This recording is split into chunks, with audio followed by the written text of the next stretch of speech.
pronóstico razonable. El día de hoy vamos a hablar de un tema muy interesante que es la exobiología o la astrobiología.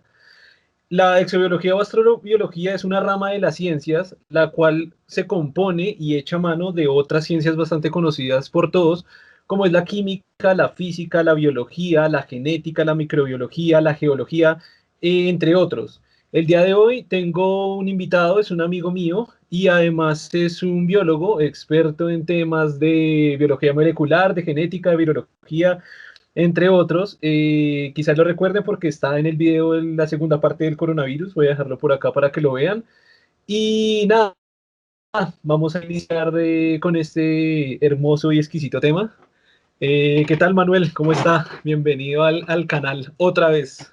Muy bien, Gnóstico, muchas gracias. Muy contento de volver a participar en otro de tus videos.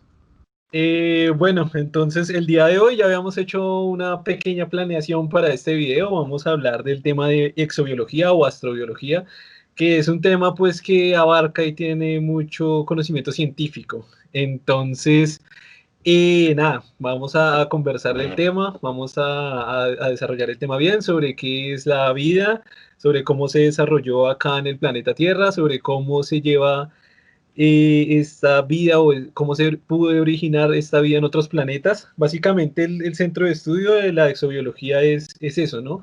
El estudio de la vida en otros planetas, de vida microbiana, de vida un poco más compuesta o de incluso lo que nosotros llamamos vida inteligente o seres, individuos que puedan construir civilizaciones.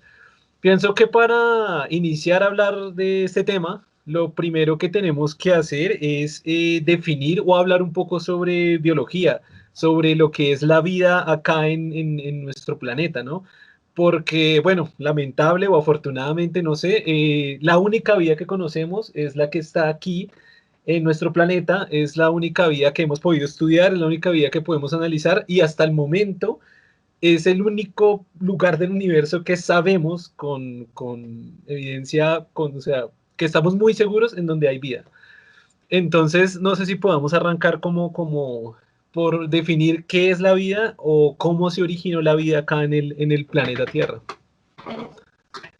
Ok, claro que sí. Bueno, la palabra vida tiene muchas connotaciones, ¿no? Realmente hay muchas definiciones, pero sin embargo, hay que tomar la vida como un conglomerado de situaciones que en conjunto producen un fenómeno, ¿vale? Entonces la vida es un conglomerado de situaciones como un sistema en donde muchas partes interactúan y producen un fenómeno al que nosotros denominamos vida. Entonces, puntualmente, ¿qué es la vida? Pues digamos aquí tendríamos que definir primero la vida en la Tierra. Entonces la vida en la Tierra pues, no es más que una serie de procesos, ¿m? Que uniéndose los unos a los otros van finalmente a producir unas interacciones entre el organismo que vive y lo que no está vivo. Entonces tenemos que entender varios conceptos fundamentales. Es que la vida está compartimentalizada en células. Entonces la célula se considera la unidad estructural y funcional de la vida, pero por sí sola ella no está viva. Ella requiere de unos principios y que son los principios que precisamente la hacen viva. El primero de ellos y el más importante es que pueden interactuar con su entorno, que pueden intercambiar información, intercambiar química con su entorno. El segundo de ellos es que pueden metabolizar, es decir, puede obtener energía puramente de manera estricta del entorno a través de reacciones bioquímicas, ¿no? Que eso, bueno, ya está muy estudiado. Y la tercera de ellas es la capacidad de poderse reproducir para poder precisamente transmitir información a todas las siguientes generaciones y eso va a conllevar posteriormente a un proceso evolutivo en donde se acumulan muchos pequeños cambios en el ADN de las células para finalmente ya generar, por ejemplo, la gran diversidad de especies que tenemos actualmente en la Tierra. Algo, Entonces, tenemos que... Señor. algo para acotar ahí interesante es que una de las características de la vida es que pueda subsistir por sí misma, ¿no? Que creo que es lo que hace una diferenciación interesante con los virus, ¿no? Porque, es decir, los virus, aunque se pueden reproducir también, al igual que la vida, siempre necesitan como colonizar a otro tipo de vida para subsistir. Entonces creo que es como muy importante, digamos, decir que esa es una de las características fundamentales de la vida, ¿no? Claro, claro que sí. Precisamente la teoría celular o la celularidad nos habla de que estrictamente es vida, es cuando está compartimentalizada y como dices, puede vivir de manera, digamos, independiente.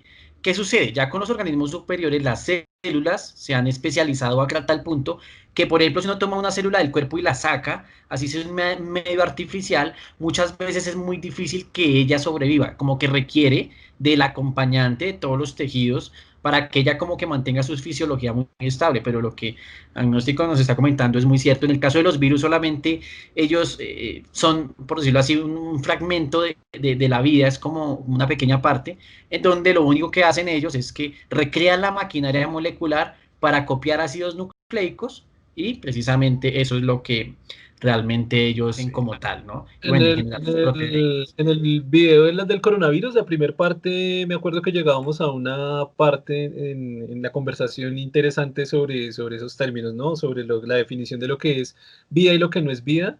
Y creo que aquí como, pues usted como biólogo nos podría dar como esa diferencia bien, o sea, como esa parte bien diferenciada, que es precisamente de las partes que acaba de mencionar, ¿no? Que es como es decir, llegamos a una conclusión interesante en la que decíamos de que vida es algo en lo que se puede vivir por sí mismo sin depender de los demás como un virus. Sin embargo, es curioso también el concepto que nosotros como vida o como seres humanos definitivamente necesitamos también o de otras especies o de las plantas o de otro tipo de vida para subsistir, si no, pues no estaríamos acá, ¿no? O sea, diríamos que somos como un tipo de virus diferente o algo así, ¿no? En otros términos, digamos. Ajá, sí, sí, sí, lo que dices es muy cierto. Pues evidentemente el planeta tenemos que verlo como una ecosfera, como una biosfera, en donde todos tenemos una conexión. Pero pues simplemente es un flujo de información, un flujo químico. Hay una serie de ciclos en todo el planeta y nosotros hacemos simplemente parte de esos ciclos y eso es lo que nos conecta con todos los organismos vivos. Pero lo esencial es que nosotros estamos en la capacidad de poder, por ejemplo, alimentarnos y obtener energía del alimento, cosa que los virus, por ejemplo, no lo pueden Claro, hacer. Entonces, digamos que eso es como lo más fundamental, ¿no? La capacidad de transformar el medio. Porque si tú eres una célula o un organismo vivo y no puedes como tal obtener energía, entonces simplemente caes en la frontera de lo inerte. Entonces, la idea es que siempre generes como esa transformación del medio. Y ya se han encontrado, por ejemplo, aquí en la Tierra, organismos en sitios impensables, por ejemplo, algunos que se encuentran en el interior de las rocas o en profundidades más allá de lo que la lógica biológica sí, interpretaba como no natural. vamos a hablar de ese tema un poco más adelante, Ujú, de cómo la vida es capaz también de subir a otros factores. ujú. Pero, digamos, vamos ahorita por partes. Digamos, desde el punto de vista, como les dije al comienzo, digamos que el tema de la astrobiología o exobiología es un tema muy interesante porque reúne muchas ciencias dentro de una sola. Desde el punto de vista de la física, sabemos que todo tiende a la entropía, ¿no? Es como una ley universal física básica. Entonces, en el tema de la vida hay dos cosas que se necesitan para caracterizar algo como vida, que es lo que hemos venido hablando, lo que usted ha dicho durante la conversación, y es eso, ¿no? Que son supremamente importantes, y es la capacidad de metabolizar, que tenga un metabolismo, y que sea capaz de reproducirse por sí misma. Entonces yo creo que podemos hablar en términos de metabolismo y creo que el metabolismo es lo que hace respetar esa ley física del universo de que todo tienda al desorden, de la entropía, ya que en un sistema que todo tiende al desorden y se pueden crear seres que tienen vida o que posiblemente como nosotros posean cierto grado de inteligencia, se necesita consumir energía del entorno o de nuestra estrella cercana para desecharla. De un modo u otro vamos a desecharla, lo que da, lo que todavía está en el contexto de la entropía, o sea, sigue respetando el contexto de la entropía. Y la otra parte muy importante, que ya es ya metiéndonos un poco, como les decía antes, un poco ya en el tema de genética, es el punto clave del ADN, ¿no? Que creo que hablar del ADN es hablar del punto inicial o uno de los puntos iniciales de la vida, acá en la Tierra, o bueno, ya más tarde hablaremos de cómo podría ser en otros planetas.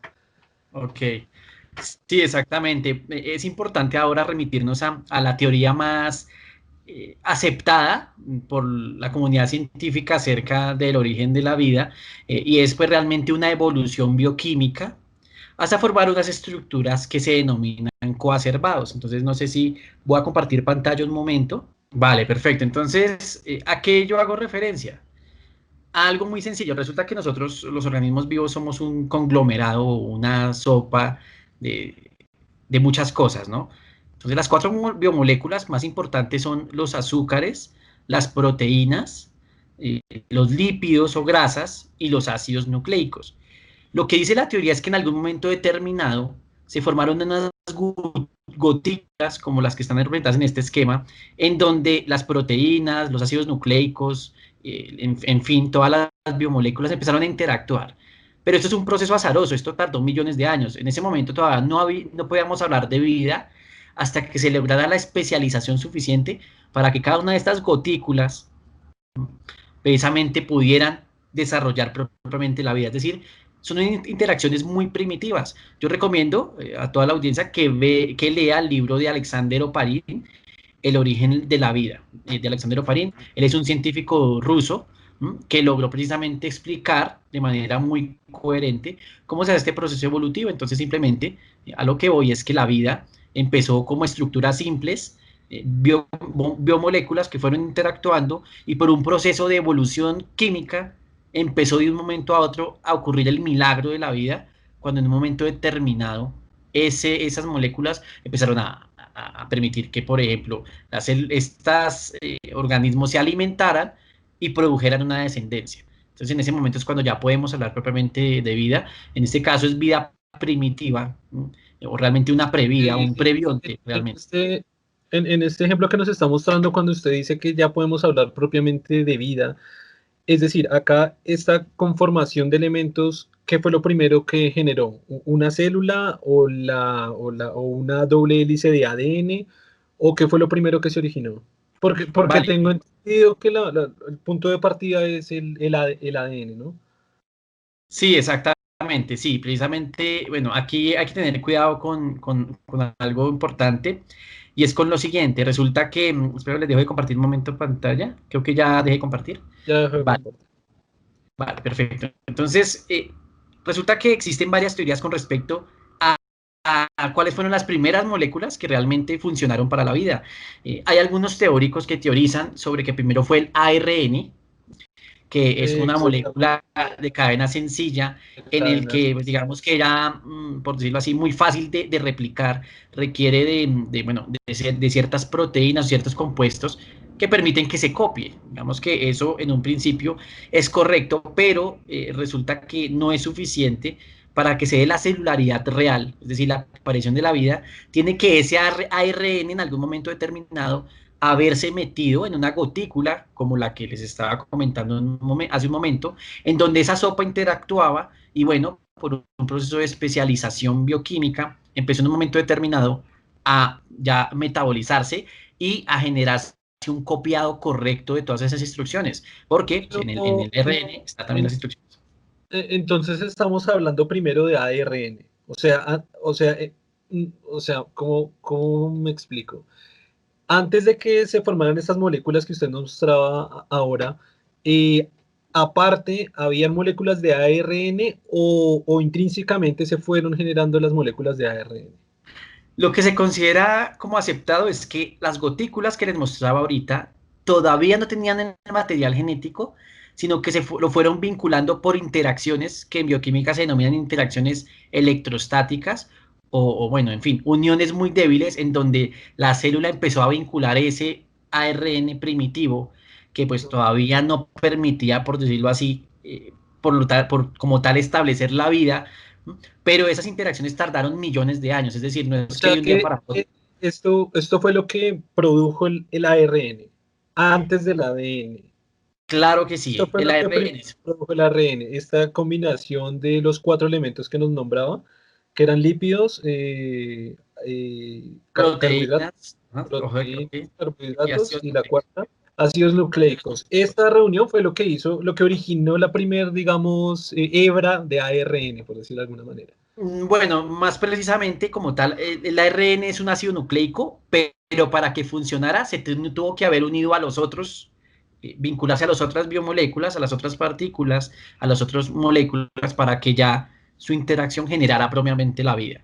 ¿Vale? Entonces, el ARN era un pedazo independiente, era una parte independiente que al Ajá. vincularse a los coacervados o a estas estructuras prebióticas, ya dieron pues posteriormente, con un proceso evolutivo, la aparición de la vida. Eso es como a grandes rasgos. O sea, del ADN.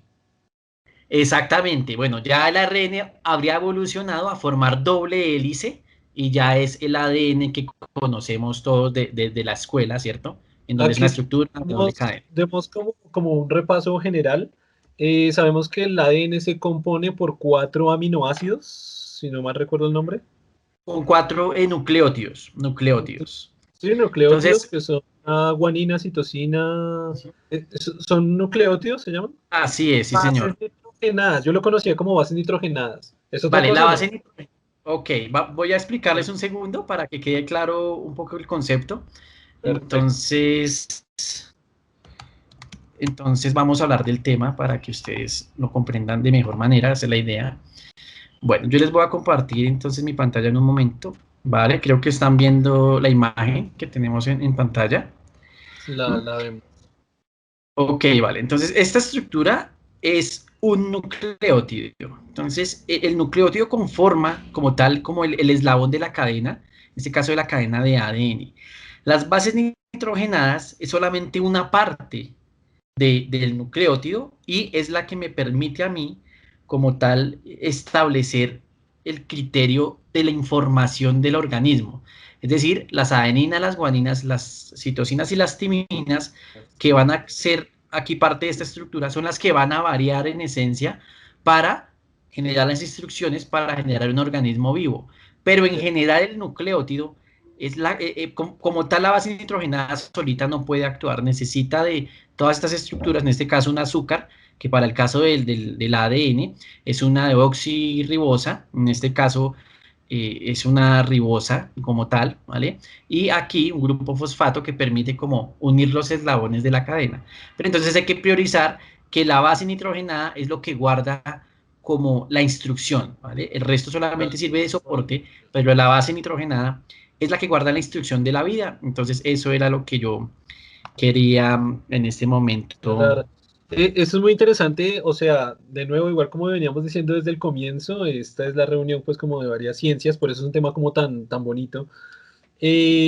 Vamos a hablar un poco ahora de evolución y matemática, ya hablamos de física, ya hablamos de bioquímica, ya hemos hablado de biología, y es algo que ha resaltado Manuel en muchas partes y que me parece fundamental, supremamente importante de entender, y es el tiempo que toma en hacer este tipo de fusiones, de mezclas, que es un tiempo pues bastante largo. Si no mal me equivoco, fueron 1.5 mil millones de años y 2.000 millones de años. No sé si de pronto estoy equivocado por algunos cuantos miles de años. Vaya error. Vaya margen de error. Pero sí estoy casi seguro que fue en 1.500 a 2.000 millones de años. Y hay algo que esto quiero hacerlo, como explicarlo mejor en otro video, pero aprovecho este video para hacerlo. Y es el tiempo que esto representa. Es decir, la cantidad de tiempo que esto representa, inclusive es complicadísimo para concebir en la mente humana.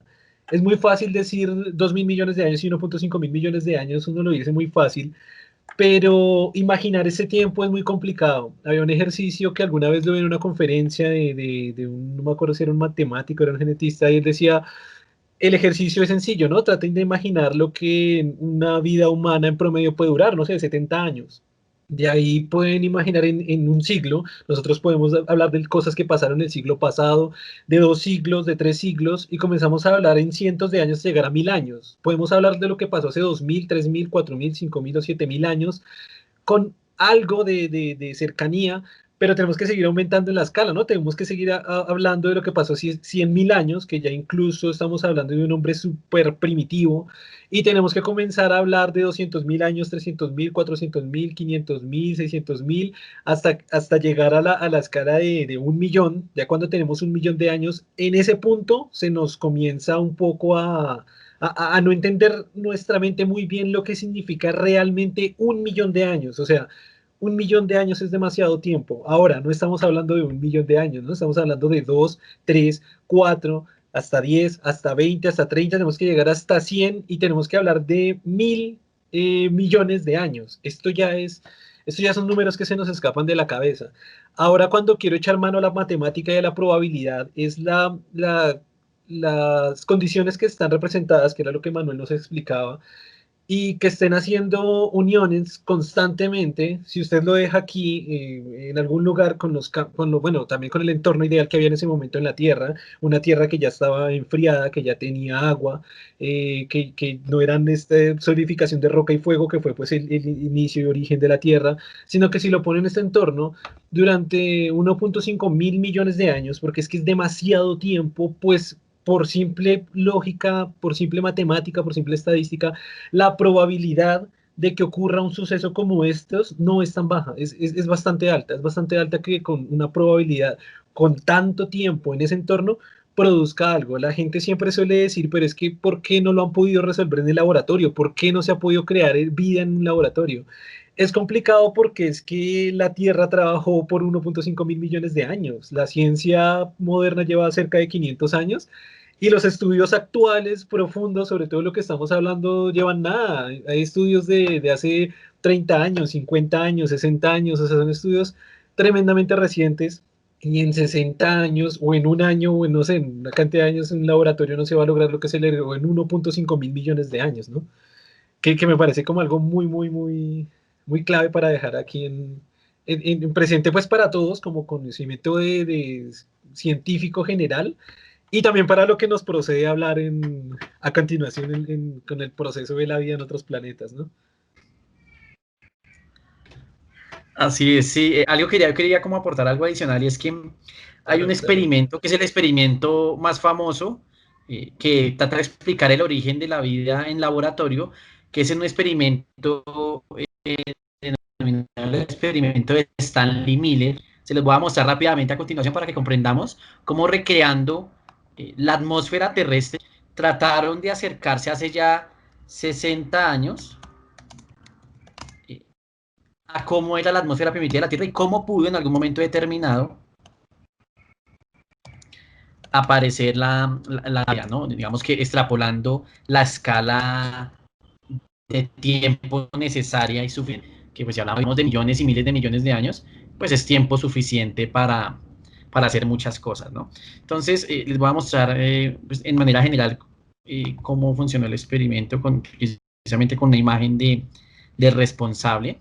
Vale, perfecto. Entonces, están viendo en pantalla este señor, Stanley Miller, como pueden ver aquí, esto es un escenario, fue como tal el experimento que él trató de hacer, en donde él simplemente agregó agua y algunos prenutrientes, es decir, algunos aminoácidos libres, carbono, nitrógeno, etcétera, y lo que hizo fue aplicar corrientes eléctricas a este escenario. Él trató de recrear la atmósfera primitiva de la Tierra, en donde simplemente le añadió unos elementos y él utilizaba energía eléctrica, ¿no? Y algunos gases muy comunes en la Tierra para que tratar de pronto de recrear en este pequeño, en este envase, cómo sería la aparición de moléculas más complejas, cosa que él logró. Efectivamente, él, a partir de moléculas inorgánicas, como carbono y nitrógeno libres, él logró en un momento determinado conformar estructuras como algunos aminoácidos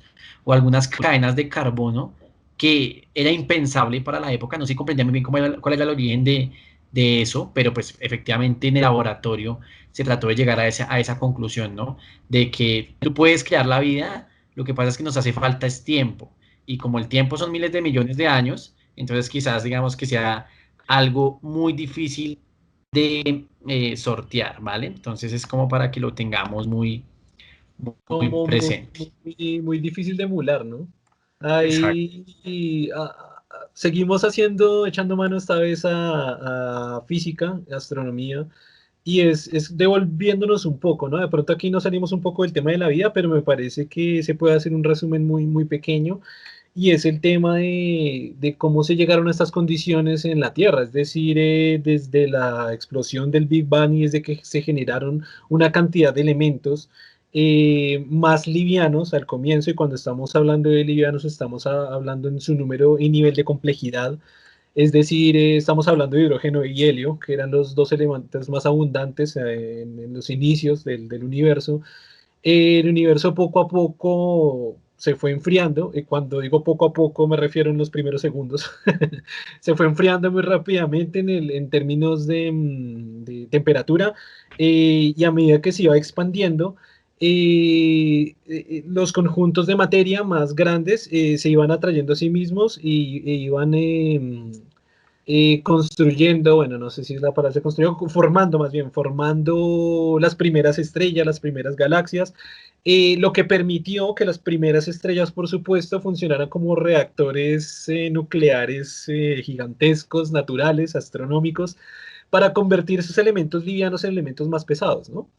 Algo que me parece súper clave en este punto de la historia es decir que uno de los elementos pesados que se conformaron fue el carbono.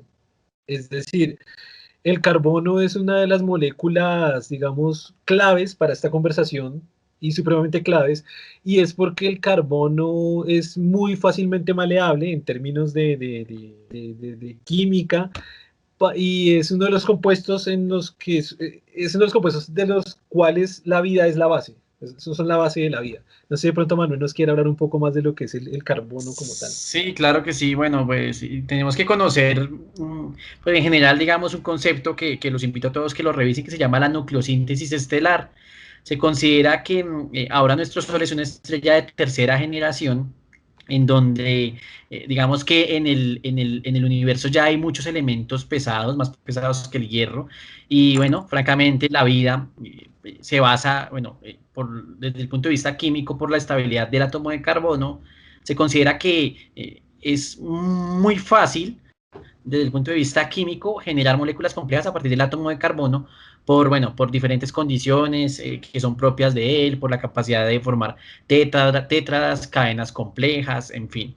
Entonces, digamos que por ese punto estamos en un momento en donde en el universo probablemente la vida que sea basada en carbono esté obteniendo cierto éxito, dado que en un principio, bueno, si no eran elementos suficientemente pesados que fueron producidos por estrellas que pues, perecieron en supernovas, y pues no, si no hubiese pasado eso, muy probablemente no estaríamos aquí, porque precisamente esos elementos más complejos permiten la aparición de la vida. Entonces, es importante entender esto. La vida, entonces, teóricamente es un evento relativamente reciente desde el punto de vista cosmológico. La vida no pudo haberse empezado hace, pongo yo, 10.000 millones de años. El universo era muy joven y no había suficiente materia prima para poder desarrollar vida, el carbono de nuestra carne, el calcio de nuestros huesos, en fin, digamos que es algo importante que hay que aclarar, Se ¿no? puede decir que no habían los ingredientes suficientes Exacto. para llevar a cabo la receta, ¿no? Así es, sí, De una estaba. forma Sí. como muy, muy metafórica, pero que puede ser bastante entendible. Ujú. En esa parte de la historia que íbamos, Manuel menciona algo muy interesante, y es la explosión de estas estrellas, de estas primeras estrellas en supernovas, que esto fue lo que expulsó estos elementos pesados al resto del universo, ¿no? Y comenzaron estos elementos a viajar pues, por el universo prácticamente, por los diferentes planetas, y a caer en diferentes partes. Entonces, bueno, como resumen hasta lo que llevamos de la conversación, sería como interesante hablar de algunos puntos claves. Sería uno, el entorno en el que estaba en ese momento el planeta Tierra, es decir, ya había agua, ya se había enfriado, recordemos que surgió de una bola de fuego, tierra muy, muy caliente, ya estaba un poco más fría, había agua, teníamos, ya, o sea, ya explicamos sobre cómo se generó estas primeras hebras de ARN, de ADN, y tenemos como estos puntos claves, los cuales fueron importantes para la vida acá en el planeta Tierra. Ujú. Así, sí, sí, así es. Todo es una sumatoria de eventos, ¿no? De sucesos. Realmente la vida evolucionó como evoluciona el cosmos, es decir, en un momento determinado el cosmos produce vida. Bueno, eso lo considero, no puedo ahorita de manera tajante decir que hay vida en todo el universo, aunque por probabilidad así lo es, pero yo pienso que la vida, así como aparecieron elementos más pesados, la vida hace parte del proceso evolutivo del universo y esas interacciones, más las reglas de las leyes físicas, las reglas de la química, las reglas, en fin, de toda la relación de las reacciones metabólicas y químicas, tarde o temprano se van a dar en un entorno que sea favorable. Precisamente algo interesante es que la Tierra no es el entorno más favorable posible, porque hay planetas súper habitables que tienen mejores condiciones que la propia Tierra. No sé si agnóstico razonable de pronto nos quisiera hablar al respecto de ese tema, o si lo ha Eh, analizado. Antes de eso quisiera hacer una pregunta, la cual alguna vez me la hice y la respondí así muy por encima, pero quizás no sé, alguien la tenga o alguien quiera saber. Y es, por qué el agua? Por qué es tan necesaria el agua para el desarrollo de la vida? Así como dijimos ahorita, hay unos puntos claves para que hubiera vida, que ya dijimos el entorno, el planeta, los elementos, el ARN, el ADN, había agua, ¿no? Por qué es necesaria el agua? Ok, esa pregunta es muy buena. El agua Ah, es el solvente. parece como muy tonta, parece muy Sí, básica, sí. pero es muy interesante, ¿no? Es por varias situaciones que tiene el agua. Bueno, la primera de ellas sí que es muy conocida por todos, es que el agua en estado sólido, como tal, ocupa un volumen mayor, ¿m?, que en estado líquido, y eso es una excepción con respecto a cualquier cantidad de diferentes compuestos que se conocen. Lo otro es que el agua, es el solvente universal, permite otra particularidad y es que como conforma puentes de hidrógeno, el agua tiene varias capacidades propias de ella, que una de ellas es como por ejemplo solvatarse, es decir, que en un momento determinado puede ser o positiva o negativa, dependiendo en el medio con el cual interactúe, y lo otro es que puede conformar todo un entramado molecular, ¿m?, en lo que prácticamente es como el escenario, como el espacio en donde ocurren las cosas. Es como un facilitador, el agua es una facilitadora y evidentemente en el espacio hay muchísima agua por todos lados. Entonces digamos que esas condiciones particulares, ¿no? Además de que realmente es sencilla, simplemente un átomo de oxígeno y dos de hidrógeno, y con eso es suficiente, más todas las interacciones que les estoy comentando de manera muy general, para que el agua precisamente tenga esas propiedades. También tiene otra propiedad interesante que es el calor específico, la capacidad de que tiene el agua, por ejemplo, de preservar la temperatura por más tiempo, ¿no? Y pues precisamente eso hace que las reacciones metabólicas sean más estables, ¿no? No es como que entra en reacción algo, entonces el agua ya cambia muy rápidamente de estado de la materia, en fin, sino que es como un medio muy tranquilo que permite que se desarrollen todos los fenómenos químicos, y precisamente esa condición de solvente universal es única de ella, es algo, digamos, bueno, podría decir uno que ciertamente interesante, que el agua precisamente sea esa específicamente y sea que tenga esas condiciones tan específicas, ¿no? Pero es precisamente por eso, esas interacciones moleculares que permiten que el agua sirva como solvente universal y que la vida como tal se base en la presencia del agua. Ok, ok, bueno, ya teniendo todas estas cosas claras, ya tenemos muchísimas cosas claras, es hora de salir del planeta Tierra, ¿no? Vamos a comenzar a salir. Lo primero que la gente suele pensar cuando uno habla de vida extraterrestre es en aliens. Indudablemente, van a pensar en aliens, en platillos voladores, en seres así, no sé, monstruosos, o este muñequito verde, cabezón, con ojos grandes, que todo el mundo casi tenemos en la imaginación. Y pues siento decepcionarlos en gran parte, pero cuando estamos hablando de vida extraterrestre, estamos hablando de vida con los puntos que ya hemos hablado, es decir, vida microbiana, es decir, vida microscópica, es decir, vida supremamente elemental, y con eso ya estamos encerrando el conjunto de vida extraterrestre. Cuando hablamos de vida extraterrestre, si encontramos una bacteria en algún planeta, uf, Sería un cambio y un conocimiento humano científico brutal, gigantesco. Pero claro, la gente siempre tiene esta ilusión de los extraterrestres, los monstruos, los platillos voladores. Primero que todo es mentir, ¿no? Todas estas teorías conspirativas, que esta charla en parte es para eso, ¿no? De la visita de los aliens a la Tierra, etcétera. Yo creo que podemos al final cerrar como con un poco de esto. Primero, como dar más información del tema para que la gente pues esté bien enterada de toda la situación.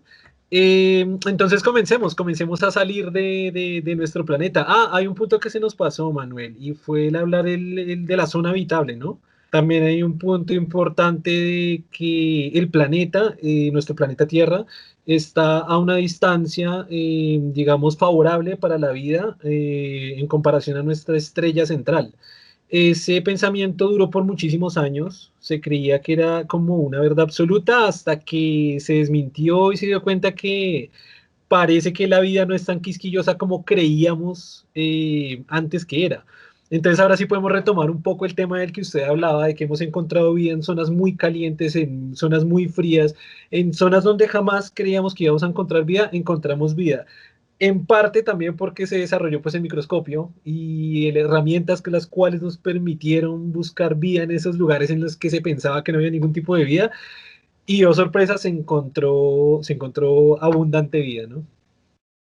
Sí, precisamente algo que ya es claro después de todos estos estudios de la biología extrema o extremófilos, como es el nombre técnico, es que la Tremófilos. vida realmente puede aparecer prácticamente en cualquier lugar donde al menos algunas condiciones fundamentales se den, pero en general es muy amplia, por ejemplo, respecto a la temperatura o a la presencia de ciertas sustancias.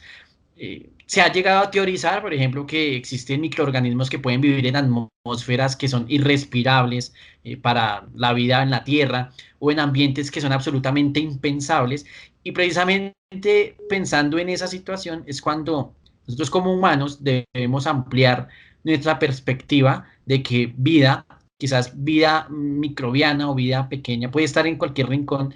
Ya si hablamos de una vida más compleja, tenemos que hablar de que debe existir, bueno, unas condiciones un poquito más estables para que se pueda, como tal, el sistema biológico soportar la entropía y como tal estabilizarse, ¿no? Pero bueno, esas son condiciones ya ideales. Sin embargo, desde el punto de vista práctico, si hablamos netamente de vida, podemos encontrar vida hasta en las atmósferas de planetas, como por ejemplo sucedió hace poco que encontraron en la superficie de Venus, en la atmósfera de Venus, fosfina, que se considera que es un producto metabólico de diversas bacterias. Entonces, aquí es donde empezamos a analizar, bueno, la vida como la conocemos puede estar en muchas partes, por lo menos desde su estructura básica, porque probablemente es la mejor forma de que la vida se desarrolle. Es decir, lo que el modelo terrestre de la vida basada en carbono puede ser lo común en otras partes del universo. Nosotros ahorita, pues bueno, estamos con nuestra idea de la tierra rara, ¿no? De que todavía somos como muy afortunados, pero viendo desde el punto de vista de lo que requiere la biología, realmente la biología requiere cosas muy básicas que en todo el universo observable considero que pueden estar. Entonces, digamos que no es algo muy milagroso, todo es parte de un proceso evolutivo que hemos tenido con el universo y precisamente por eso estamos aquí y probablemente no seamos los únicos, ¿no? Bueno, hablo desde el punto de vista estadístico.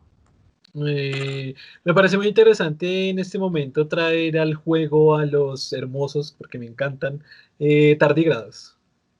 Manuel, yo creo que por supuesto los conoce. Los tardígrados son un tipo de vida muy especial y creo que en nuestra conversación es un puente súper interesante a todo lo que estamos hablando. Los tardígrados son un tipo de vida compleja, podemos decir, sigue siendo microscópico, los cuales pueden vivir en condiciones totalmente extremas. Es decir, se ha demostrado que pueden vivir mucho tiempo sin agua, pueden vivir sin oxígeno, pueden vivir expuestos a la radiación del sol o de cualquier estrella en el espacio abierto. Si no mal recuerdo ahorita el dato, son capaces de vivir 35 años sin agua. No sé si de pronto Manuel me pueda corregir, o bueno, en edición lo pondré por aquí más específicamente. Es decir, son unas condiciones increíblemente brutales en comparación a nosotros, que si nos comparamos terminamos siendo muy delicados, un tipo de vida supremamente delicada, en comparación a estos titanes que son los tardígrados. Sí, sí, no, pues precisamente los tardígrados tienen una particularidad y es que reúne todas las capacidades de la biología para adaptarse, porque incluso en entornos en gravedad cero o incluso en el vacío. Entonces, démonos cuenta que lo que pasa es que los tardígrados han tenido la fortuna de que han tenido una presión evolutiva muy importante que los hace unos superorganismos, a diferencia de nosotros, ¿no? Nosotros, por ejemplo, si no estamos con ropa de invierno, entonces vas a un invierno en unas zonas muy alejadas del Se Ecuador, muere entonces y te se muere. congela, te mueres, ¿no? Eso es porque nuestra biología no evolucionó para eso. Tristemente, se han seleccionado otro tipo de genes en nosotros. Pero si hablamos del tardígrado, es realmente un tanque desde el punto de vista biológico, que incluso se puede comparar a la resistencia que puede tener, por ejemplo, unas máquinas, ¿no? Una sonda. Entonces, por ejemplo, teorizando en un futuro, ¿por qué no podemos hacer nanobots basados en la biología del tardígrado para explorar rincones de la galaxia, ¿no? Pienso yo. Entonces es muy interesante porque aquí comenzamos a entender que es muy posible que el universo esté plagado de vida en realidad, ¿no? O sea, si tenemos estos seres que pueden vivir en radiación cero, es decir, en radiación cero, perdón, en radiación máxima, expuestos en el universo abierto. Una de las condiciones por las que acá hay vida también es la atmósfera terrestre, porque nos protege de los rayos cósmicos. El universo, el espacio vacío es muy salvaje, es muy fuerte para cualquier tipo de vida, perdón, para cualquier tipo de vida, no, para este tipo de vida, porque estamos hablando de los tardígrados, ¿no? Que son un tipo de vida que lo pueden resistir, es decir, y estos los conocemos. Pensemos en el tipo de vida que esté más allá del alcance de nosotros, que estén en planetas muy alejados. Podemos hablar de que hay un montón de vida y hay vida por montones. Hay una teoría que yo creo que Manuel la ha escuchado y es de que los marcianos somos nosotros. No sé si la ha escuchado. Al Sí. parecer, bueno, ya se sabe que Marte, esto ya es como comprobado, en algún momento tuvo agua, tuvo, al parecer tuvo una vegetación, al parecer tuvo bosques y pues lo más seguro es que tuvo vida. Sin embargo, bueno, ya conocen ahorita Marte como está, pues es un arenero prácticamente. Pero es muy posible que en meteoritos se haya transportado la vida desde Marte a través de meteoritos y haya llegado aquí a la Tierra. Es decir, que posiblemente, en esto creo que nos faltó, ¿no? Hay dos teorías de cómo se originó la vida acá en la Tierra y es la de la panspermia y era el caldo nutritivo, ¿no? Nutricional. Entonces, bueno, creo que nos falta hablar de estas dos cosas, pero bueno, hay una teoría en la que al parecer, que afirma, ¿no? Que nosotros realmente somos los marcianos, nosotros no somos los terrícolas, sino somos los marcianos que vivimos acá, se trajeron en meteoritos, viajaron estos elementos básicos, incluso la vida, y acá fue que pues se desarrolló, ¿no? Sí, sí, así es. Es una posibilidad muy real y más que como se han estudiado diferentes asteroides y meteoritos y sobre todo, por ejemplo, sitios tan alejados como muchos de restos que nos llegan de la nube de Oort, donde se han dado cuenta que existe no solamente agua, sino incluso algunos aminoácidos, se han encontrado incluso azúcares muy simples. Entonces podemos decir, bueno, realmente la bioquímica de la vida está en todo el universo. Solamente hace falta que confluyan diferentes elementos para que se reúnan todos estos componentes y aparezca la vida propiamente dicha, ¿no? Entonces es interesante y la panspermia es una de las teorías que todavía, bueno, está en discusión, es difícil de comprobar, pero pues, teóricamente puede ser muy posible que eso sea una posibilidad real.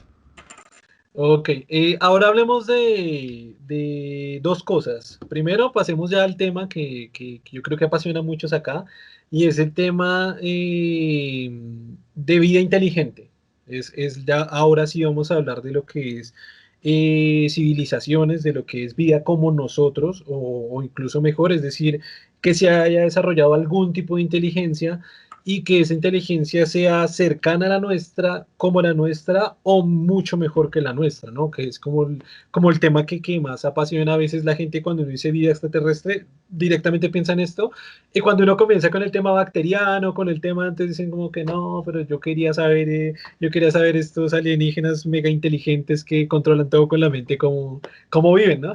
Pues vamos a hablar de ello, vamos a hablar de ello.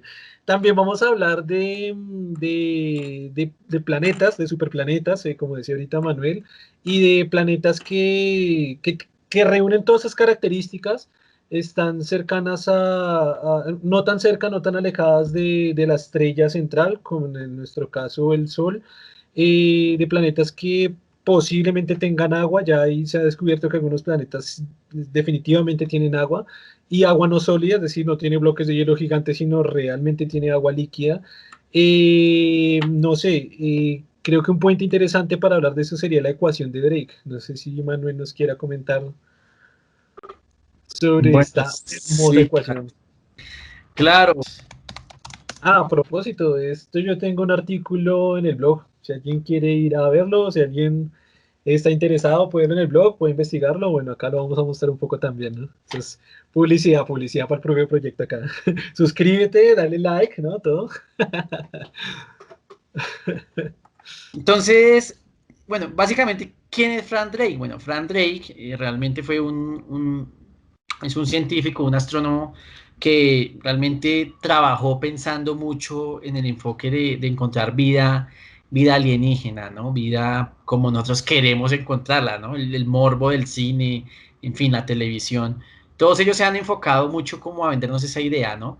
Pero si vamos a hablar netamente de la ecuación de Drake, es una fórmula que nos permite, digamos aquí la podemos detallar un poco más de cerca, poder hallar como tal una probabilidad matemática de encontrar civilizaciones que estén con un estado tecnológico similar al nuestro y que en este momento estén emitiendo señales de radio, ¿no? Se considera que como O tal la superior, radio. ¿no? Como una Exactamente. superior. Así es, entonces, si hablamos netamente de los factores, bueno, aquí simplemente vemos que n va a representar, en este caso, el número de civilizaciones que podrían existir. Él simplemente es una fórmula muy sencilla, en donde a través de una serie de múltiplos, él podía hallar ese cálculo de probabilidad de acuerdo a algunos conceptos interesantes. Bueno, en este caso, R me va a representar el ritmo anual de estrellas que sean adecuadas, es decir, estrellas de tamaños no tan grandes, ¿vale? Que evidentemente permitan que la vida se desarrolle en una estrella que dure pocos millones de años, como las gigantes azules, ¿no? Que van en un momento determinado a desaparecer muy rápido, ¿no? F sub P es la fracción de estrellas que tienen planetas en su órbita. Es considerado, bueno, que prácticamente la mitad, o si no mucho más de este porcentaje de estrellas tienen planetas en su órbita y que están en una zona que puede tener cierta habitabilidad, ¿vale? Para hacer de pronto como un resumen, quizás para no leer como fragmento a fragmento, Ujú. me gusta hacer como una analogía o sea, pensado como en el número de estrellas que hay en nuestra galaxia, en la Vía Láctea, ¿no? Tenía el número que era cerca de 100.000 millones de estrellas que hay en la galaxia, pero creo que ese número se ha incrementado en los últimos años. Creo que ya está cerca de 300.000 millones, si no Así mal es, sí. estoy. Sí, Entonces, digamos, como para hacerlo un poco más ameno, de pronto para no hacerlo tan matemático, sería pensar en la cantidad de estrellas que hay en la Vía Láctea, saber que son más o menos 300.000 millones de estrellas, que es un montón. De nuevo, como les decía al comienzo, imaginar todos estos números es algo que casi la mente no puede procesar muy bien. Pensar que cada una de esas estrellas tenga una cantidad de planetas girando. Por ejemplo, nuestra estrella tiene 8, es decir, si cada una tuviera 8, esto hace un número exponencial súper grande. Pero pensemos, y lo más importante de todo, es que nuestra galaxia es una entre miles de millones de millones de millones de millones de galaxias que hay en el universo, ¿no? La ecuación de Drake recoge todo eso, la cantidad de planetas que hay orbitando alrededor de estrellas que hay en todas las galaxias del universo. El número es gigante, el resultado es un número brutalmente grande, lo cual define pues una probabilidad de existencia de vida de civilizaciones avanzadas grandísima, ¿no? Bastante grande. Es decir, probabilísticamente y matemáticamente hablando, lo más probable, lo más seguro es que haya vida como nosotros o más avanzada en otras partes del universo. Sí, por supuesto, eso es bien interesante. En el caso de la ecuación Drake, bueno, existen muchas discrepancias. Algunos son más positivistas y otros más pesimistas con respecto al resultado final. Sin embargo, lo que hay unos errores de la ecuación fundamental es que no tienen en cuenta realmente cómo es el desarrollo de la biología. Es decir, puede haber planetas donde sean todas las condiciones ideales de habitabilidad, el tiempo suficiente de vida media de una estrella, pero no se desarrolla como tal vida inteligente. Entonces existen algunos principios universales en la biología que son considerados que pueden ser extrapolables a cualquier planeta de este universo observable. En ese caso, por ejemplo, algo esencial y fundamental es que los organismos biológicos puedan crear herramientas o modificar su entorno y pues básicamente deben tener apéndices, ¿vale? Entonces, las películas de ciencia ficción nos venden, bueno, todo muy humanizado, pero tenemos que tener en cuenta que cada planeta tiene su propia evolución, su propia historia, ¿vale? Entonces, en algún planeta serán, por ejemplo, masas amorfas, no necesitarán desarrollar, por ejemplo, un esqueleto, en otros planetas serán completamente ciegos, ¿vale? Por ejemplo, si están cerca de una estrella de mucha radiación, entonces simplemente percibirán el calor térmico y de allí obtendrán su metabolismo, en fin. Entonces tenemos que sacarnos de la idea la tradicional historia que nos cuentan Hollywood, ¿no? Que nos cuentan todas estos entidades que hacen cine. Tenemos que entender que existen unos principios básicos para que se pueda desarrollar vida inteligente, ¿vale? Entonces, uno de ellos es la presencia de pseudópodos o de extremidades, como ustedes lo quieran llamar, que permitan hacer herramientas. Si nosotros no hubiésemos tenido, si hubiésemos sido, por ejemplo, como unos gusanos, por más inteligencia, no podemos desarrollar la capacidad técnica. Entonces, allí es interesante ver cómo incluso la biología, con millones de años, va seleccionando en un momento determinado hasta que ciertamente se desarrolla la capacidad técnica. La inteligencia como tal es muy, habría que hablar, bueno, de diferentes aspectos, como por ejemplo los delfines, que son considerados muy inteligentes, pero ellos no pueden crear un cohete para llevarnos a Marte y nosotros sí. Entonces, aquí ya, bueno, habría que teorizar muchas variables realmente, pero tenemos que tener en cuenta de que todo es una sumatoria, ¿no? De condiciones biológicas que desarrolla cada planeta y de darse ese salto evolutivo que es básicamente un premio a alguna de las especies del planeta para que primero desarrolle una conciencia colectiva, modifique su entorno y posteriormente, bueno, llegar a lo más ideal, ¿no? Que es llegar a las estrellas, ¿no? Ese es como el pensamiento pues superior que puede tener una civilización, por lo menos de origen biológico, pienso yo, ¿vale? Este tema que no mencionaba ahorita me parece, no sé, es muy chistoso. Como Hollywood nos vende a los extraterrestres, y pensemos en el caso más popular que todo el mundo sabe quién es Superman, ¿no? O sea, Superman es un extraterrestre. Es decir, la gran imaginación que le dio el creador de Superman fue nula. O sea, no, le puso hasta el mismo peinado de la Tierra de los 70s o de los 60s cuando se creó Superman. Otro ejemplo, en el otro lado del mundo del anime es Goku. Goku es un extraterrestre. Es un ser que nació en otro planeta. Aquí estaremos hablando de exobiología, ¿no? Superman y Goku son clarísimos ejemplos de vida inteligente o civilizaciones inteligentes en otros planetas. La imaginación que tuvieron los creadores fue, o sea, Goku tiene cola, ¿no? Es como, o sea, no, como que creo que les faltó esforzarse un poquito más. Ahora, tenemos extraterrestres un poco mejor pensados, por ejemplo, la película Alien, no sé si algunos las conocen, quizás algunos sean muy jóvenes para conocer esta película, pero me parece que Alien por lo menos hubo un poco más de imaginación. Y el otro que yo tengo es el de los extraterrestres de los Simpsons. estos locos allí con sus tentáculos, con un solo ojo, no sé, que vomitan en vez de llorar. Pues, lo trabajaron un poco, pero aquí es donde quiero hacer esta reflexión súper interesante. Es decir, los extraterrestres de los Simpsons se parecen a pulpos al final, y el alien, pues de la película Alien, está muy basado en la forma anatómica de insectos, ¿cuál es el nombre de los ortópteros? Se parecen mucho a varios ortópteros. Artrópodos, artrópodos. No, el cucarrón, pasa que este nombre creo que en Ah, muchos países. coleópteros. Coleópteros, perdón, coleópteros. Se parece muchísimo a coleópteros, la forma de las tenazas, la forma de los dientes, la forma incluso cómo saca, no sé, otra extremidad por medio de la boca, es una forma en la que se alimentan los escorpiones.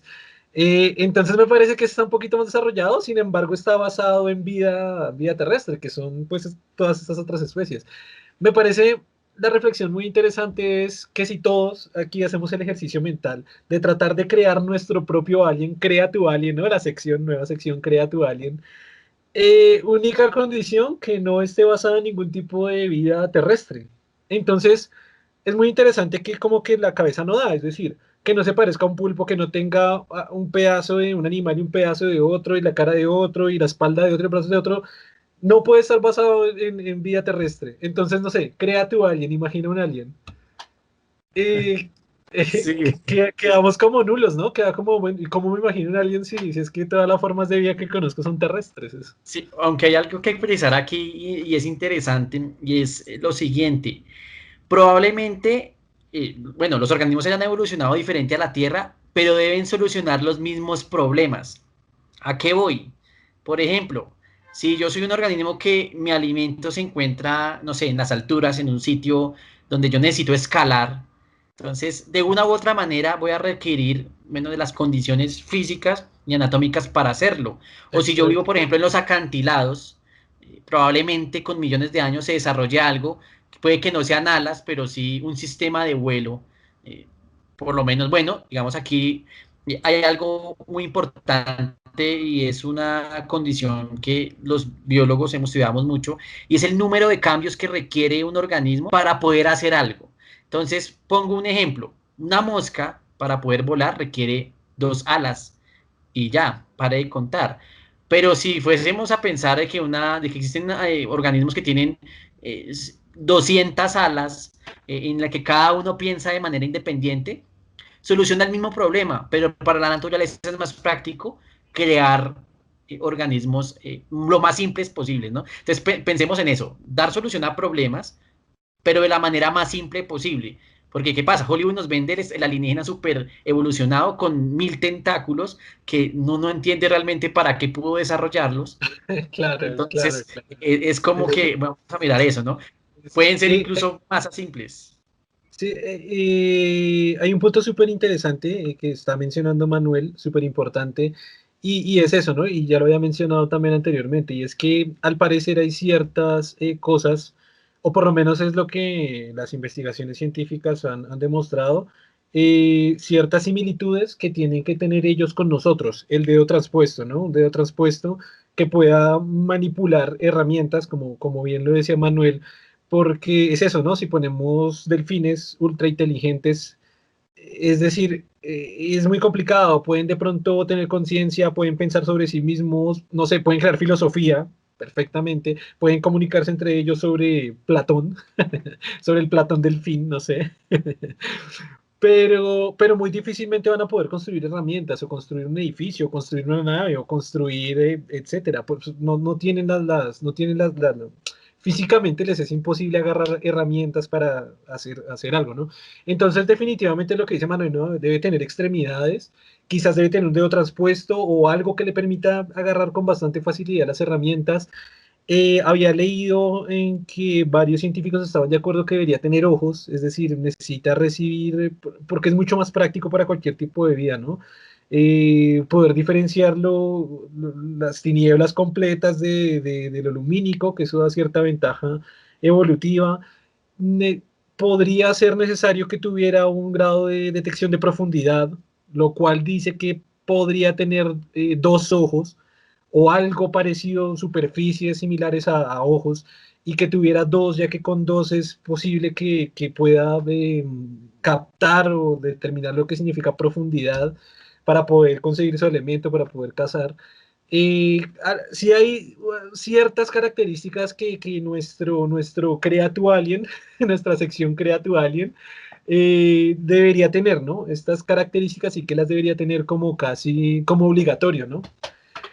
Sin embargo, es complicado, ¿no? Porque si vamos más allá, si quiere Manuel, llevamos la conversación un poco más allá, y es al nivel de que quería dejar muy claro de que este tipo de vida que conocemos en la Tierra está basada en el carbono, ya que es muy maleable, se puede conectar con otras moléculas, se puede combinar y crear estructuras más complejas, pero ¿qué tal si hay tipos de vida que no estén basadas en el carbono? Bueno, sí, claro. Por ejemplo, se ha estudiado elementos que se comportan similar al carbono, como por ejemplo el silicio, el clásico silicio que también puede conformar tétradas y diferentes estructuras con ciertos grados de complejidad. Sin embargo, la estabilidad del carbono no se logra eh, como tal, ¿no? Es que, por ejemplo, aquí en la Tierra existen más de 10 millones de compuestos diferentes basados en átomos de carbono y unos 100.000 compuestos basados en elementos no orgánicos, en compuestos no orgánicos. Entonces eso es bien interesante. Entonces entendamos que ya por eso se considera el rey de los elementos químicos, ¿no? Entonces, lo que quizás puede llegar a suceder, que es lo que alguna vez, pues digamos, yo he pensado y yo sé que muchos de pronto así lo piensen, es que la biología va a transmutar a las máquinas, es decir, es mucho más práctico siendo máquinas o una civilización compuesta por máquinas poder colonizar el espacio. Porque la biología, bueno, nos cuesta mucho tiempo la evolución y bueno, a pesar de que tenemos de pronto la tecnología o están haciendo la tecnología para poder, por ejemplo, hacer superhumanos, realmente va a ser difícil sobrevivir a escala cósmica a muchos peligros a los que nos podemos ver enfrentados, ¿no? Ahorita estamos en una parte muy tranquila y todo eso, pero esto va a cambiar. Entonces yo pienso que eso es la única manera, pero como tal, eh, como origen, el átomo de carbono tiene todas las condiciones y no hay ningún otro elemento conocido por el hombre que tenga esas mismas condiciones. Entonces, probablemente los organismos biológicos desarrollen máquinas basadas en silicio, precisamente, pero será algo producto de la evolución biológica. No puede desarrollarse biología, bueno, desde el punto de vista teórico y técnico y por lo que se conoce, a partir de otro elemento que sea distinto al carbono. En el gran diseño, el libro de Stephen Hawking, ya ustedes saben a través de Gente Inteligente Science, creo que de todo el proyecto que Hawking es uno de mis ídolos, lo sigo muchísimo, acá está, tengo algunos de sus libros ahí. Él da una probabilidad de existencia de vida basada en otros elementos, ¿no? Me parece muy interesante, les recomiendo el libro El Gran Diseño, es excelente, bueno, les recomiendo todos los libros de Hawking en realidad. Él dilucida un tipo de vida que se dé, por ejemplo, en un planeta que sea totalmente gaseoso. Uno de los ejemplos que tenemos en nuestro sistema solar es Júpiter. Júpiter es un planeta que es totalmente gaseoso y pues todo el mundo dice, nada, no puede haber vida allí, no es imposible. Pero Hawking dice, sí, hay una probabilidad, es decir, más baja que con el carbono, como decía Manuel ahorita, es como el rey de los elementos, el mejor candidato posible para el desarrollo de la vida, pero sí hay una posibilidad de que se pueda hacer con otros elementos. Entonces él imaginaba que si hay una tipo de vida basado en un planeta que es totalmente gaseoso, pues este ser también tiene que ser totalmente gaseoso, ¿no? Y tiene que ser bastante, totalmente gaseoso, pero cumplir aún así con todas las características pues, que ya hemos hablado en todo el video. Entonces es como una forma de traer también, de concebir la vida, pues muy total, absolutamente diferente a como la conocemos o como se ha planteado en muchas ocasiones. Ya de pronto para ir cerrando podemos hablar ahora de, por ejemplo, bueno, quiero dar un pequeño dato antes de continuar, y es interesante clasificar el desarrollo de vida o de vida inteligente, o sea, matemáticamente necesitamos una base para poder saber cómo se desarrolla una vida inteligente. Lo más lógico y matemático, científico que tenemos es las estrellas. Es decir, para que haya vida en un planeta se necesita una estrella. Primero para la gravedad, segundo para que los planetas estén, bueno, en cierta posición con su estrella central, segundo para la energía que reciban, para la energía de los diferentes tipos de energía que hay para que reciban. Entonces, algo muy clave es saber el tiempo de vida que tiene una estrella, ¿no? Una estrella como nuestro Sol tiene tiempo de vida de más o menos 10 mil millones de años. Significa, nosotros somos seres vivos, por algo estamos acá, Manuel y yo hablando, ustedes escuchándonos. En los 10 mil millones de años ya hay vida inteligente, así que podemos tener una base matemática, física, astronómica, bastante confiable y es la estrella. Entonces tenemos que entrar a estudiar la estrella central a donde estemos apuntando la vida, determinar el tiempo de vida de esa estrella y determinar el tiempo de vida que se necesita para llegar de un conjunto de moléculas, que fue lo que hablamos al inicio de esta conversación, a una vida inteligente. Es muy curioso que parece que no se necesita mucho tiempo. Es decir, la Tierra tiene 4.5 mil millones de años, 4.5.8 mil millones de años, y ya se desarrolló vida y hace mucho tiempo ha existido la vida inteligente. Es decir, estaban los dinosaurios, pero antes de los dinosaurios estaban muchos otros tipos de vida que ya eran inteligentes, ¿no? Entonces, al parecer, el tiempo que se requiere para desarrollar vida inteligente, para desarrollar vida parece que es de 1.5 mil millones de años y de vida inteligente puede ser 3 mil millones de años. Si una estrella como nuestro Sol dura 10 mil millones de años, hay el triple de probabilidad de que no solo haya vida, de que haya vida, hay casi 70%, o sea, 7 veces más de probabilidad de que haya vida y de que haya vida inteligente es casi 3 veces más de lo que hay acá. Es decir, es una probabilidad no tan baja de nuevo, agregando digamos, esta variable a la fórmula de Drake, de que haya vida inteligente. Y ahora sí, retomando, como estaba diciendo antes, como para ir cerrando, podemos hablar ya de un tema más, digamos que quizás sea más popular, y es el tema de las civilizaciones, ¿no? De los tipos de civilizaciones que hay, o de pronto cómo sería otro tipo de vida inteligente de otro planeta, de otra parte del universo.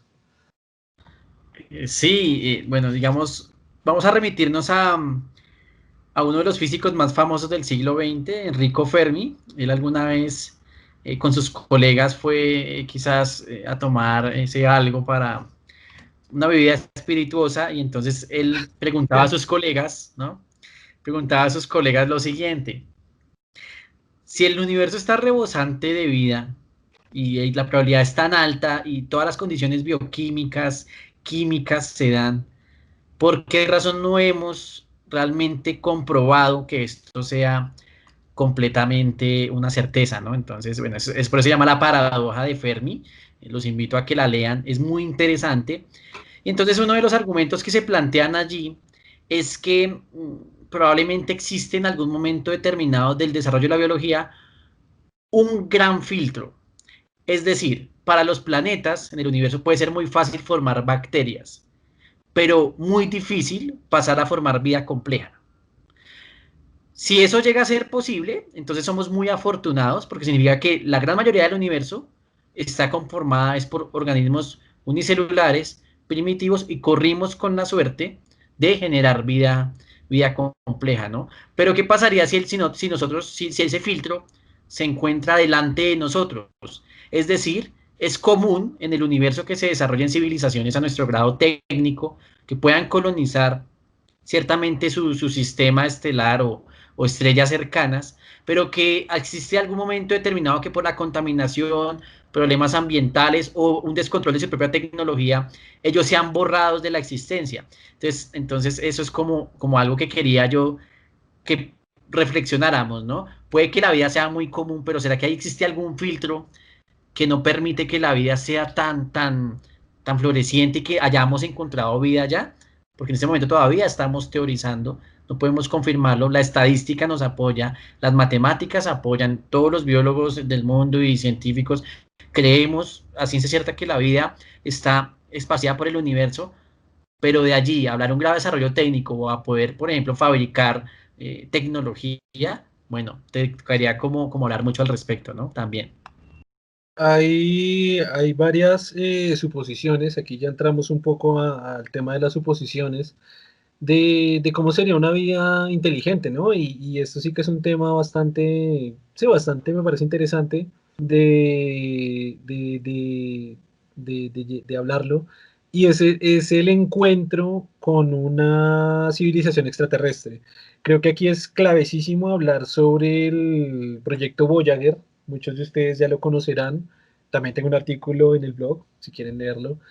El proyecto Voyager fue una nave construida por los 60s o 70s y lanzada con el fin de dar una señal de, a cualquier tipo de civilización que pudiera capturarlo, darle señales de vida, de que existe un planeta en el que existe vida, que fue capaz de construir esa nave y mandar un mensaje para que alguien lo pueda recibir. Aquí vamos a entrar un poquito a hablar del tema de que hay dos posibilidades de esta civilización, en el caso hipotético de que una civilización encontrara esta nave, y es una que quiera contactarse con nosotros amistosamente para decir qué interesante, conocimos una nueva civilización, seamos hermanos, seamos amigos y démonos la paz. O la segunda, que es la más hollywoodesca, es la que más se representa, que definitivamente vengan a acabar con todo lo que conocemos. No sé, Manuel, de pronto, qué piensa, ¿no? O de parte de cuál estaría más a favor o cuál le gustaría más, Sí, ¿o no?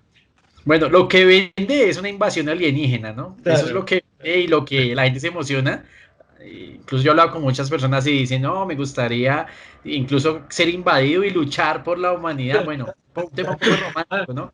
Pero aunque espere, ¿no? Porque tenemos a E.T., ¿no?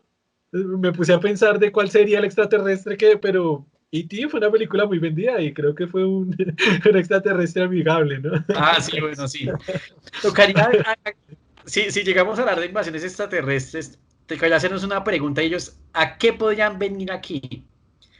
Algunos artículos que yo he leído pues, teorizan de que solo existen algunas cosas por las que podrían venir. Por agua no es, no, como tal, pero sí, por ejemplo, por lo que sería nuestro recurso biológico para explotarlo, como por ejemplo nuestras plantas, porque debido a su bioquímica exótica, ellos pueden de pronto no tener ese como eslabón y obtengan energía, por ejemplo, solamente a partir de energía térmica, calórica.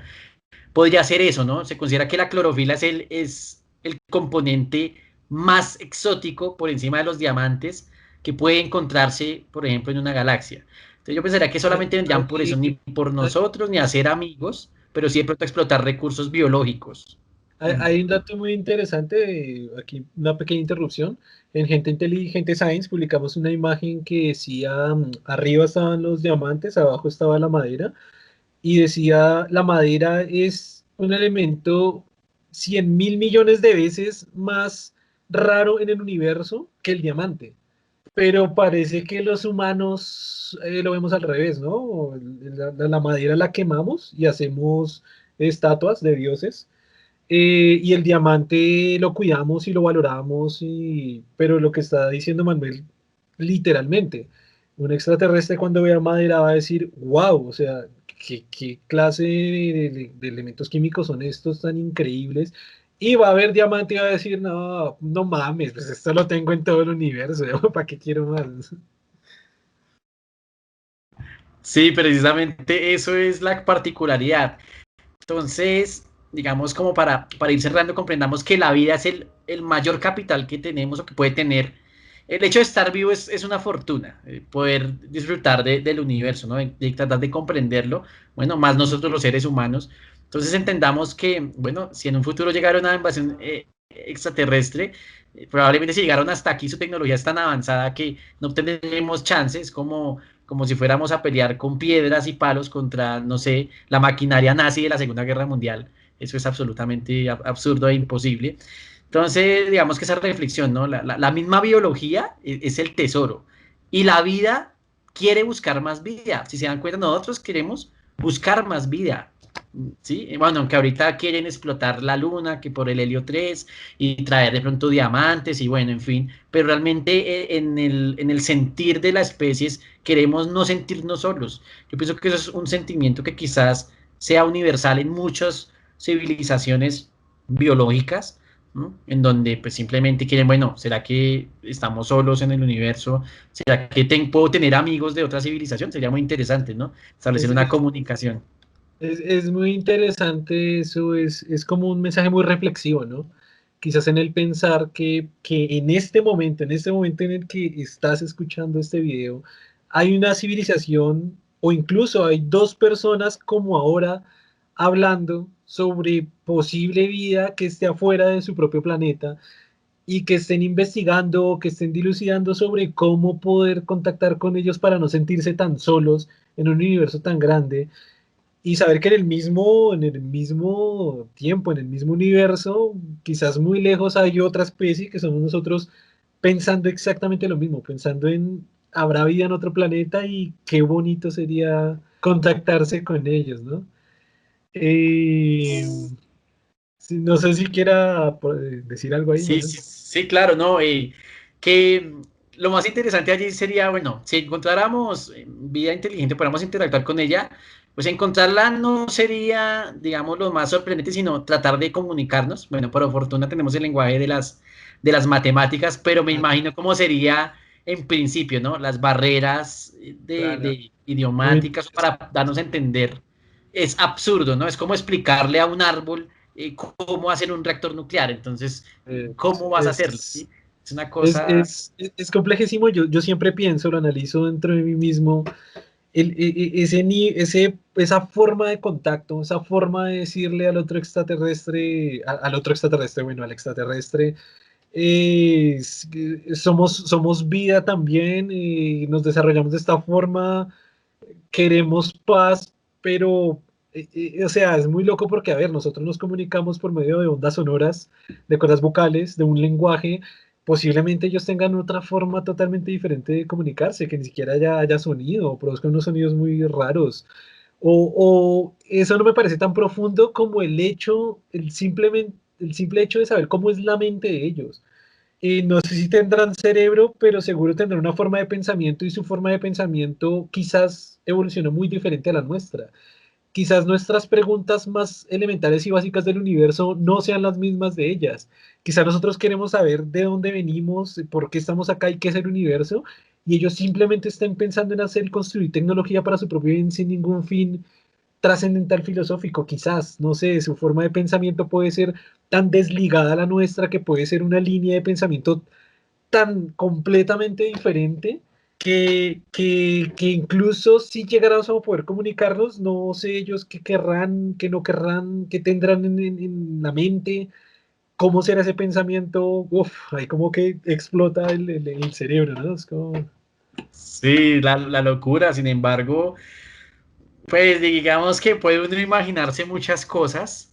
mm, Y pues yo estoy convencido de que, no sé si será en esta generación, pero por lo menos detectaremos rastros de vida, precisamente ya con, por ejemplo, con el telescopio James Webb y todo esto que está girando en torno a aumentar el poder de observación. Es decir, qué interesante que la humanidad, así seamos solamente espectadores y nunca nos contactemos con nadie, pero por lo menos el intentarlo, pienso que es una labor muy, muy interesante, ¿no? Y me gusta, por ejemplo, lo que está haciendo ahorita SpaceX de construyendo cohetes, etcétera, por ejemplo, para poder viajar a Marte y, en fin, colonizar otros sitios. Pienso que ese es el primer paso, ¿no? El primer paso de que estos monos que somos nosotros podamos contar en millones de años que algún día salimos de un planeta y que, bueno, que logramos muchas cosas solamente por la voluntad y la curiosidad que se unieron y llegamos a las estrellas. Eso es como lo que estoy pensando. Ahorita se están viendo los pinos, ¿no? Esos pequeños,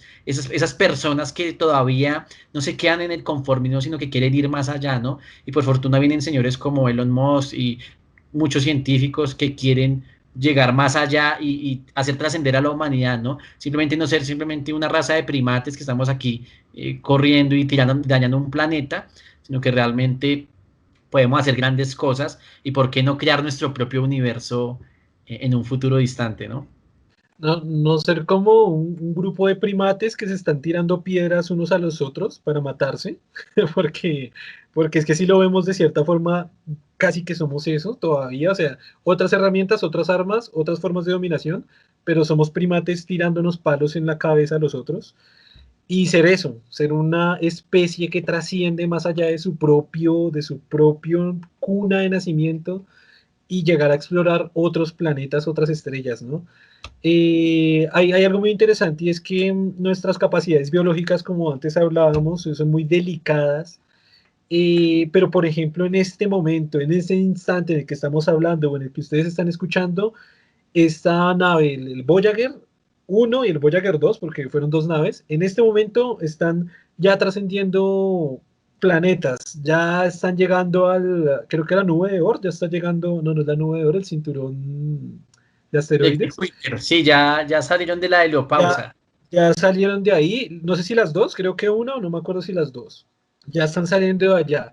Ya tenemos dos, ya nuestro planeta Tierra tiene a dos robots, a dos máquinas con ese propósito, con el propósito de que alguna civilización extraterrestre la encuentre, de que la vea, de que nosotros podamos contactar con alguien o que alguien pueda contactar con nosotros mientras estamos hablando, mientras ustedes están escuchando, esas dos naves están allá volando, volando, volando sin parar, tratando de ser captadas por alguien en el universo. Es como mandar una botella con un mensaje en el mar.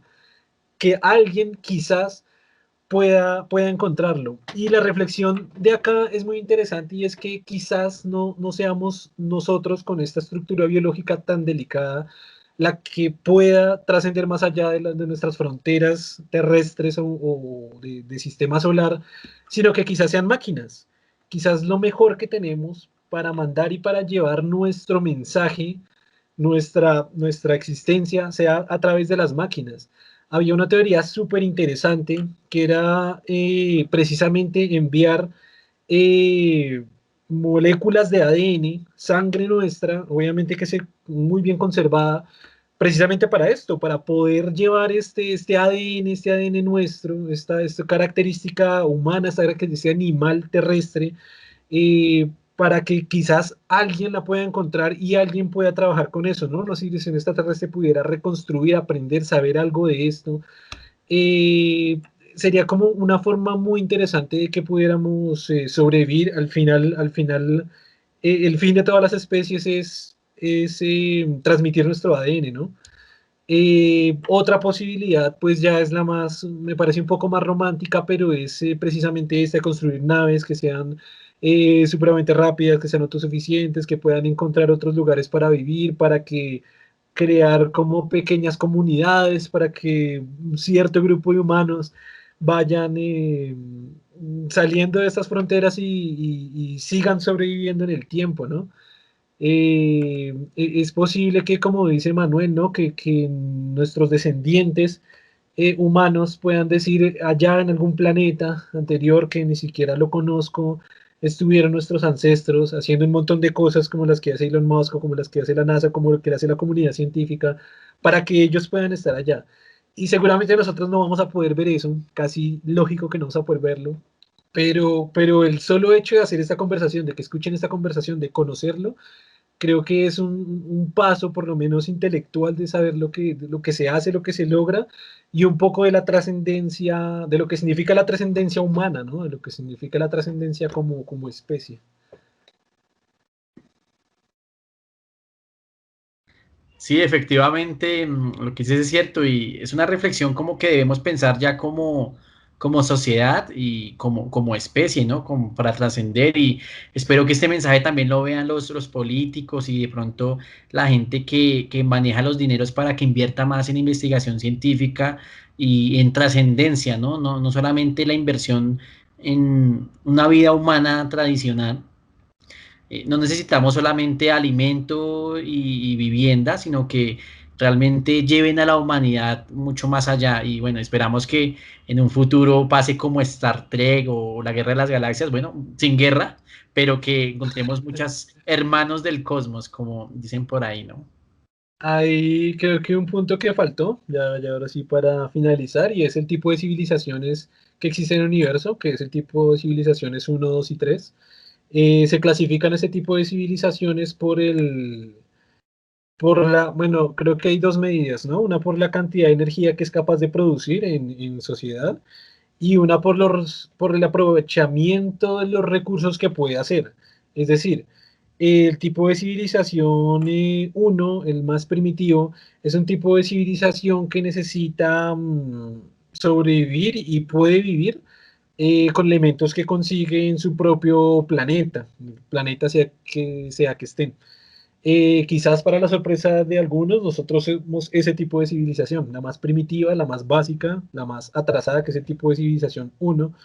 Ahora no recuerdo si es cero, uno, 2 Sí, no, y todavía no 3. hemos llegado a uno. Quería como aportar Sí, en la escala creo de que Kardashev. era. Estamos en 0,73 más o menos. Ni Ok. siquiera alcanzamos a una civilización planetaria. Todavía Si quemamos quiere, planetas. síganos comentando.